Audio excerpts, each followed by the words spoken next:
এইটার মূল কারণটাই হচ্ছে এখানে আমরা আমরা পুতুল নাচ দেখেছি। পুতুল নাচ সামনে নাচে, পিছনে কিন্তু তাদের গায়ে সুতা বাঁধা আছে, পিছনে সুতা ধরে একজনে টান দেয়। এখানে আনোয়ার শিকদার হচ্ছে ওই পুতুল নাচের পুতুল। আজকে বেশ কিছুদিন যাবত আমার বিরুদ্ধে ষড়যন্ত্র চলতেছে।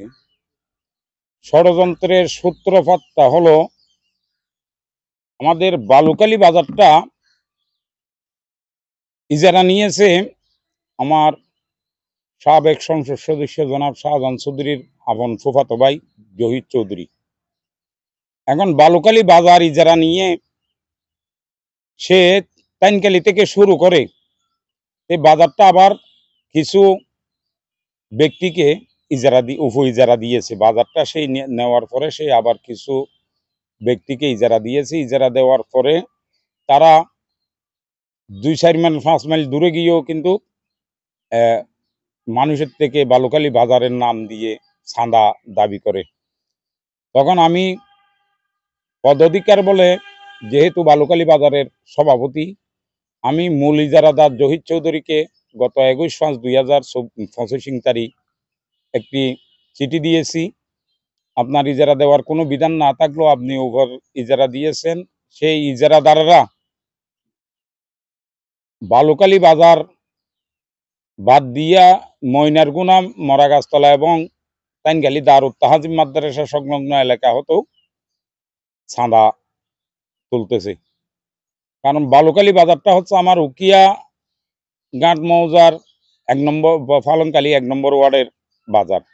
এখন তারা সেইটা তো হাসিল তুলে আবার উকিয়ার ঘাট মৌজা বাদ দিয়ে ফালনকালী মৌজাতে এসে 2 নম্বর ওয়ার্ড এবং 4 নম্বর ওয়ার্ডে এসেও তারা চাঁদা দাবি করে। এই চাঁদার কারণে প্রতিনিয়ত মানুষ আমাকে বিচার দেয়। আমি অতিষ্ঠ হইয়ে ওনাকে একটা পত্র দিই। সেই পত্রের প্রেক্ষিতে আনোয়ার সিকদার নামক ওই উপ ইজারাদারের অংশীদার প্রথমে সংবাদ সম্মেলন করলো, তাকে আমি নাগরিক সনদ দিই নাই। নাগরিক সনদ নিতে আসলে তাকে আমি হেনস্থ করি, অপদস্থ করি। সেইটা বলে একটা ভিডিও বার্তা দিল। পরবর্তী 2-3 দিন পরে গিয়ে আবার কোর্টে গিয়ে একটা চাঁদাবাজি মামলা করলো।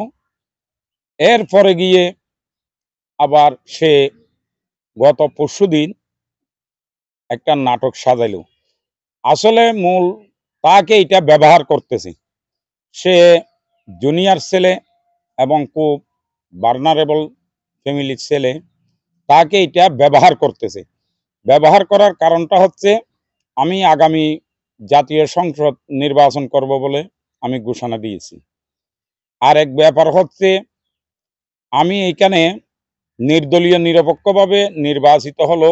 আমার এই ইউনিয়নে বৃহৎ 2টি বিএনপি ফ্যামিলি আমার সাথে প্রতিদ্বন্দ্বিতা করে।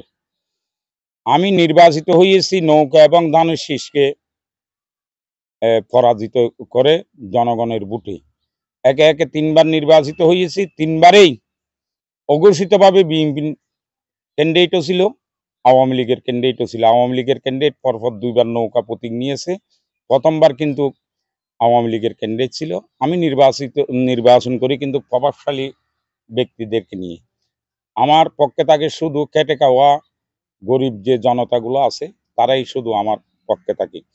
এখানে মামলা সংক্রান্ত বলতে গেলে আসলে একটা 5 মিনিটের টিকটক, 5 মিনিটের টিকটক। 3 জন ছেলে হেঁটে চলে গেছে, যাওয়ার পরে 2 জন একজনকে বেঁধে ফেললো, বেঁধে এখানে তার মুখ বাঁধলো, তার শার্ট টাট পাইটে দিল। এখানে বিএনপির নেতারা উৎপেতে বসে ছিল 20 গছের মধ্যে।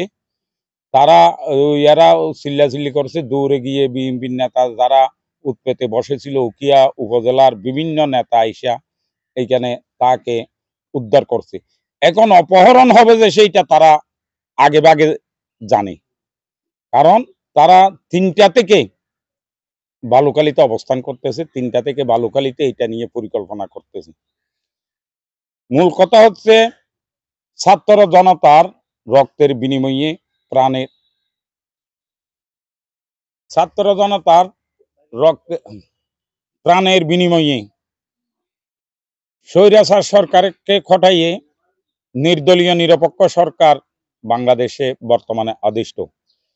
এখন আপনারা মিডিয়া হিসাবে আপনারা দেখেন নির্দলীয় নিরপেক্ষ নাই, এখানে সরকার গঠন করেছে সেই ৮৬ ইংরেজিতে জাতীয় পার্টির নির্বাচন করেছে শাহজাহান চৌধুরী। ৯০-তে জাতীয় পার্টির সালাউদ্দিন সাহেব জেলা পরিষদ চেয়ারম্যান ছিল, তখন শাহজাহান চৌধুরী এই জাতীয় পার্টির মেম্বার ছিল।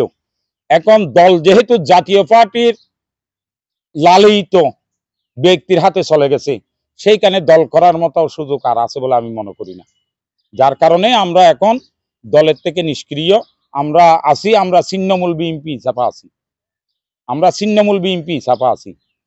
এই দলের ভুল সিদ্ধান্তের কারণে এবং তাদের লুটতরাজের কারণে, তাদের চাঁদাবাজির কারণে, ইয়াবা ব্যবসায়ীকে লালন পালন করার কারণে আজকে আমাদের মতো ব্যক্তি জাতীয় সংসদ নির্বাচন করব বলে ঘোষণা দিতে হচ্ছে।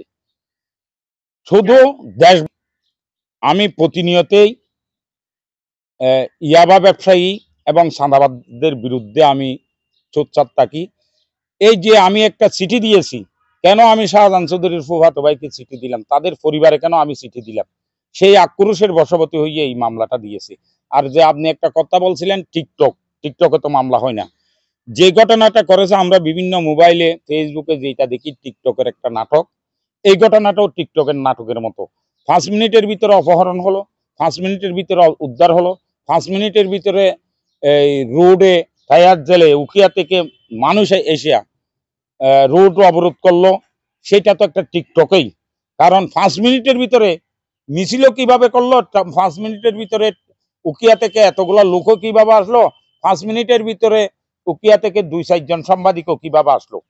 ৫ মিনিট উকিয়া থেকে আসতে তো একজন লোক বালুকালিতে আসতে আধা ঘন্টা সময় লাগবে, এটা ৫ মিনিটের ভিতরে লোকটা অপহরণ হলো, ৫ মিনিটের ভিতরে উদ্ধার হলো, ৫ মিনিটের ভিতরে আবার রোড ব্যারিকেড দিয়ে প্রতিবাদ করলো, অকথ্য ভাষায় গালাগালি করলো।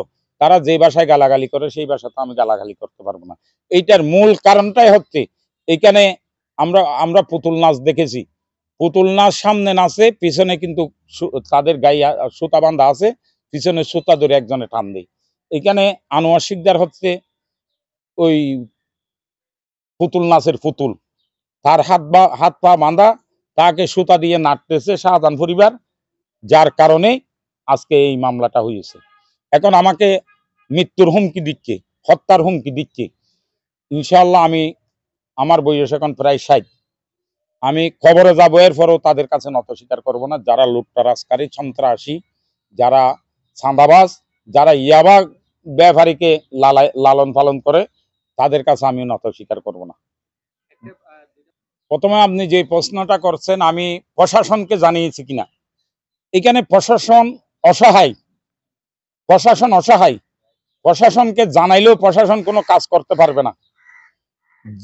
যার কারণ এই যে মামলাটা হলো, প্রশাসন গোয়েন্দা বিভাগ সহ প্রতিটি সেক্টরে জানে এইটা একটা সাজানো নাটক, এইটা একটা টিকটক। এরপরও প্রশাসনের বাধ্য হইয়ে মামলা নিতে হলো। এখন আপনি বলেন বিচারটা কার কাছে দিবেন? এখন আমার কাছে একজন বিচার দিতে আসছিল, আপনারা আছেন, আমি বলছি যে এখন তো আমি মামলার আসামি, আমি তো আপনার বিচারটা নিলে আপনার বিচারটা করতে পারবো কিনা, তাইলে অসহায়ত্বের কারণে তো আমি সেই বিচারটা নিতে পারি নাই।